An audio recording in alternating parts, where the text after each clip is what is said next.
श्रीगुरुभ्यो नमः. From Dhyanama, प्रथमोऽध्यायः. ध्यानम्. ॐ खड्गं चक्रगदेषु चाप परिगाञ्चूलं भुषुण्डीं शिरः शङ्खं सन्ददतीं करैस्तृणयनां सर्वाङ्गभूषावृतां नीलाश्मत्युदिमास्यपाददशकां सेवे महाकालिकां यामस्तौस्त्वपिते हरौ कमलजो हन्तुं मधुं कैटभम्. ॐ नमश्चण्डिकायै. ॐ ऐं मार्कण्डेय उवाच. सावर्णिः सूर्यतनयो यो मनुकत्यतेष्टमः निशामयन्तदुत्पत्तिं विस्तराद्गदतो मम महामायानुभावेन यदा मन्वन्तराधिपः स बभूव महाभागः सावर्णिस्तनयो रवेः स्वारोचिषेन्तरे पूर्वं चैत्रवंशः समुद्भवः सुरथो नाम राजाभूत् समस्ते क्षितिमण्डले तस्य पालयतः सम्यक् प्रजाः पुत्राणि वौरसान् बभूवुः शत्रवो भूपा कोला विद्वंसिनस्तदा तस्य तैरभवद्युद्धम् अधिप्रबलदण्डिनः न्यूनैरपि स तैर्युद्धे कोला विद्वंसिभिर्जितः ततः स्वपुरमायातो निजदेशाधिपोऽभवत् आक्रान्तः स महाभागस्तैस्तदा प्रबलारिभिः अमात्यैर्बलिभिर्दुष्टैर्दुर्बलस्य दुरात्मभिः कोशो बलं चापहृतं तत्रापि स्वपुरे ततः ततो मृगया व्याजेन हृतस्वाम्यः स भूपतिः एकाकी हयमारुह्य जगामगहनं वनम् स तत्राश्रममद्राक्षे द्विजवर्यस्य मेधसः प्रशान्तश्वापदाकीर्णं मुनिशिष्योपशोभितं तस्थौ कञ्चित्सकालं च मुनिना तेन सत्कृतः हितश्चेतश्च विचरं तस्मिन् मुनिवराश्रमे सोचिन्तयत्तदा तत्र ममत्वाकृष्टचेतनः मत्पूर्वैः पालितं पूर्वं मया हीनं पुरं हि तद् मद्भृत्यैस्तैरसद्वृद्धैः धर्मदः पाल्यतेन वा न जाने स प्रधानो मे शूरहस्ती सदा मदः मम वैरिवशं यातः कान्भोगानुपलप्स्यते ये ममानुगता नित्यं प्रसादधनभोजनैः अनुवृत्तिं ध्रुवं तेभ्य कुर्वन्त्यन्यमहीभृताम् असम्यग् व्ययशीलैस्तैः कुर्वद्भिः सततं व्ययम् सञ्चितः सोऽति दुःखेन क्षयं कोशो गमिष्यति एतच्चान्यच्च सततं चिन्तयामास पार्थिवः तत्र विप्राश्रमाभ्यासे वैश्यमेकं ददर्शसः सपृष्टस्तेन कस्त्वं भो हेतुश्चागमनेत्रकः सशोक इव कस्मात्त्वं दुर्मना इव लक्ष्यसे इत्याकर्ण्यवचस्तस्य भूपतेः प्रणयोधितम् प्रत्युवाच स तं वैश्यः प्रश्रयावणतो नृपम् वैश्योवाच समाधिर्नाम वैश्योऽहम् उत्पन्नो धनिनां कुले पुत्रधारैर्निरस्तश्च धनलोभादसाधुभिः विहीनश्च धनैर्धारैः पुत्रैरादाय मे धनम् वनमव्यागतो दुःखी निरस्तश्चाप्तबन्धुभिः सोऽहं न वेद्मि पुत्राणां कुशलाकुशलात्मिकां प्रवृत्तिं स्वजनानां च दाराणां चात्र संस्थितः किं नु तेषां गृहे क्षेमम् अक्षेमं किं नु साम्प्रतम् कथं ते किं नु सद्वृत्ता दुर्वृत्ता किं नु मे सुताः राजोवाच यैर्निरस्तो भवां लुब्धैर्पुत्रैर्धारादिभिर्धनैः तेषु किं भवतः स्नेहम् अनुबध्नाति मानसम् वैश्योवाच एवमेतद्यथा प्राह भवान् अस्मद्गतं वचः किं करोमि न बध्नाति मम निष्ठुरतां मनः यैः सन्त्यज्य पितृस्नेहं धनलुब्धैर्निराकृतः पतिस्वजनहार्दं च हार्दितेष्वेव मे मनः किमेतन्नाभिजानामि जानन्नपि महामते यत्प्रेम प्रवणं चित्तं विगुणेष्वपि बन्धुषु तेषां कृते मे निःश्वासो धौर्मणस्यं च जायते करोमि किं यन्न मनस्तेष्वप्रीतिषु निष्ठुरम् मार्कण्डेयोवाच ततस्तौ सहितौ विप्र तं मुनिं समुपस्थितौ समाधिर्नाम वैश्योऽसौ स च पार्थिवसत्तमः कृत्वा तु तौ यथा न्यायं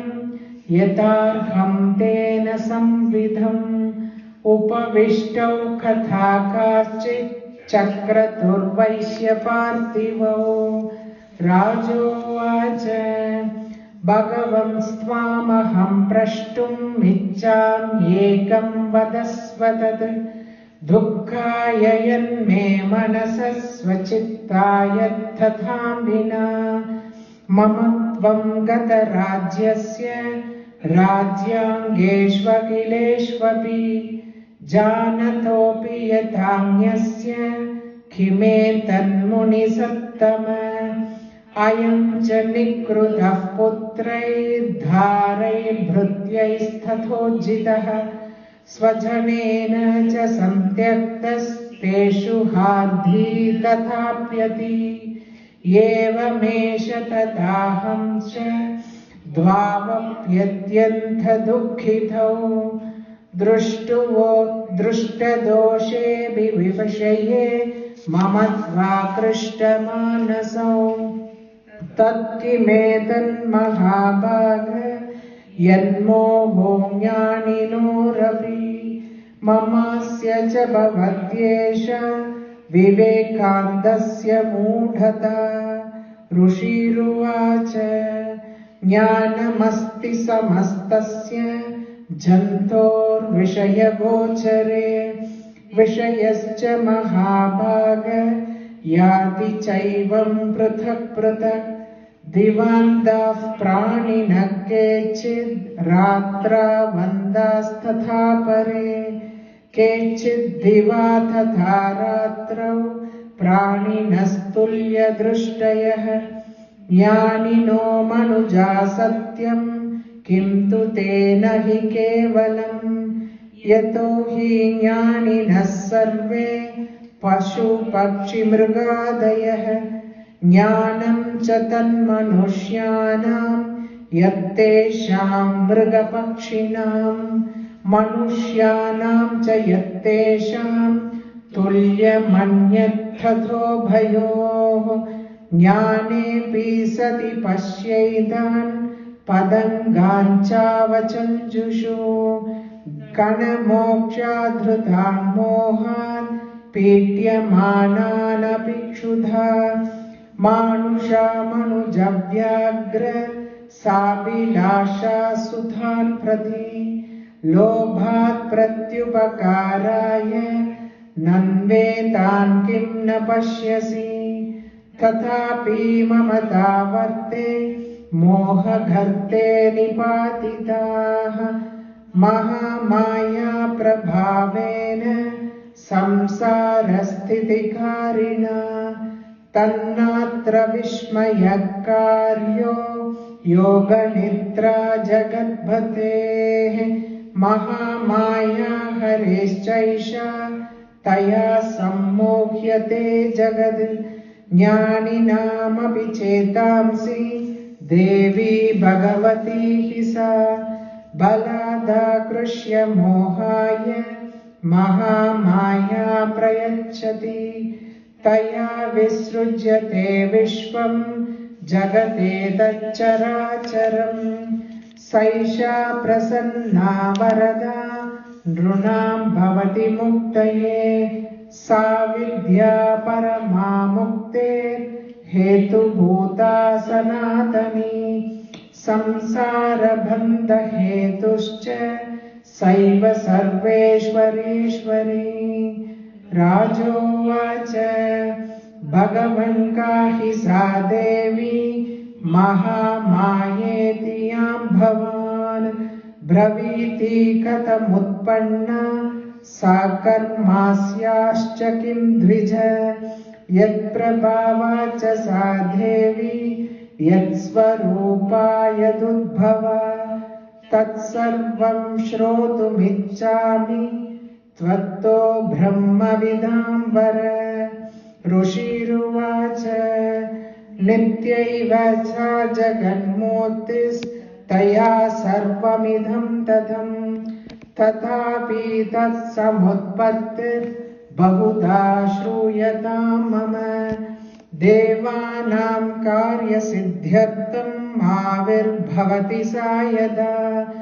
उत्पन्नेति तथा लोके सा नित्याप्यभिधीयते योगनिद्रां यदा विष्णुर्जगत्येकार्णवीकृते आस्तीर्यशेषमवज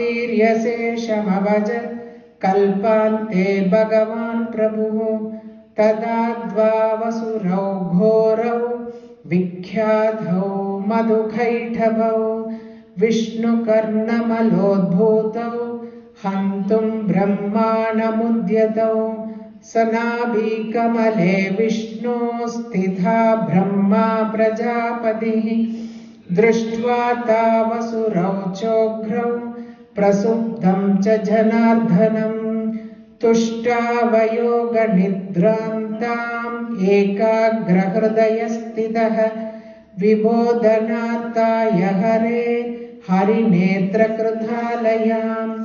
विश्वेश्वरीं जगद्धात्रीं स्थितिसंहारकारिणीं निद्रां भगवतीं विष्णोरतुलां तेजसः प्रभुः ब्रह्मोवाच त्वं स्वाहा त्वं स्वदा त्वं हि वषट्कारस्वरात्मिका सुधा त्वम् अक्षरे नित्ये त्रिधा मात्रात्मिका स्थिता अर्धमात्रा स्थिता नित्या यानुच्चार्या विशेषतः त्वमेव सन्ध्या सावित्री त्वं देवि जननी परा। त्वयैतद्धार्यते विश्वं त्वयैतत्सृज्यते जगत्। त्वयैतत्पाल्यते देवी त्वमत्स्यन्ते च सर्वदा। विसृष्टौ सृष्टिरूपा त्वं स्थितिरूपा च पालने। तथा संहृतिरूपान्ते जगतोऽस्य जगन्मये। महाविद्या महामाया महामेधा महास्मृतिः महामोहा च भवति महादेवी महासुरी। प्रकृतिस्त्वं च सर्वस्य गुणत्रयविभाविनी। कालरात्रिर्महारात्रिर्मोहरात्रिश्च दारुणा। त्वं श्रीस्त्वं ईश्वरी त्वं ह्रीस्त्वं बुद्धिर्बोधलक्षणा। लज्जा पुष्टिस्तथा तुष्टिस्त्वं शान्तिरेव च। खड्गिनी शूलिनी घोरा गदिनी चक्रिणी तथा। शङ्किनी चापिनी बाणभुषुण्डी परिगायुधा। सौम्या सौम्यतरा शेषः सौम्येभ्यस्त्वति सुन्दरी। परा पराणां परमा त्वमेव परमेश्वरी। यच्च किञ्चित् क्वचिद्वस्तु सदसद्वा किलात्मिके। तस्य सर्वस्य या शक्तिः सा त्वं किं स्तूयते तदा। यया त्वया जगत्सृष्टा जगत्पात्यत्ति यो जगत्। सोऽपि निद्रावशं नीत कस्त्वां स्तोतुमिहेश्वरः। विष्णुः शरीरग्रहणम् अहमीशान एव च। कारितास्ते यतोऽतस्त्वां कस्तोतुं शक्तिमान् भवेद्। सा त्वमित्थं प्रभावैश्वैरुधारैर्देवि संस्तुता। मोहयैदौ दुरादर्शावसुरौ मधुकैटभौ। प्रबोधं च जगत्स्वामी नीयतामच्युतो लघु। बोधश्च क्रियतामस्य हन्तुमेतौ महासुरौ। ऋषिरुवाच एवं स्तुता तथा देवी तामसी तत्र वेधसा। विष्णोः प्रबोधनार्थाय निहन्तुं मधुकैटभो। नेत्रास्य नासिका बाहु हृदयेऽप्यस्तथो रसः। निर्गम्य दर्शने तस्थौ ब्रह्मणो व्यक्तजन्मनः।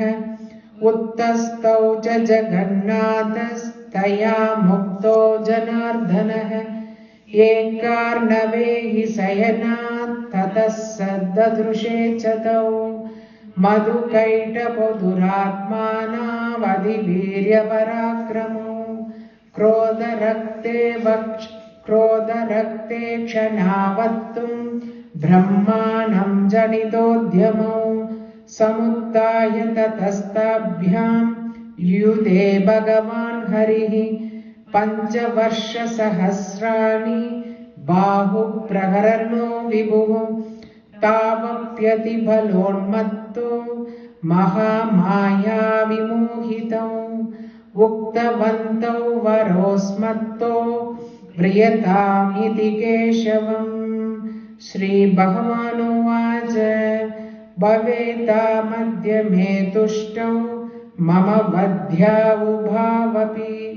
किमन्येन वरेणात्र एतावद्विवृतं मम। ऋषिरुवाच वञ्चिताभ्यामिति तदा सर्वमापोमयं जगत्। विलोक्यताभ्यां कथितो भगवान् कमलेक्षणः। आवां जहिन यत्रोर्वी सलिलेन परिप्लुता। ऋषिरुवाच तथेत्युक्त्वा भगवता शङ्खचक्रगदाभृता कृत्वा चक्रेण वैचिन्ने जगने शिरसि तयोः।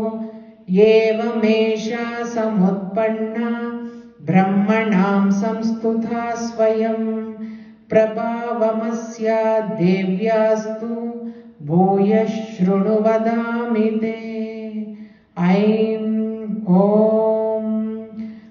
इति श्रीमार्कण्डेयपुराणे सावर्णिके मन्वन्तरे देवी माहात्म्ये मधुकैटभवधो नाम प्रथमोऽध्यायः।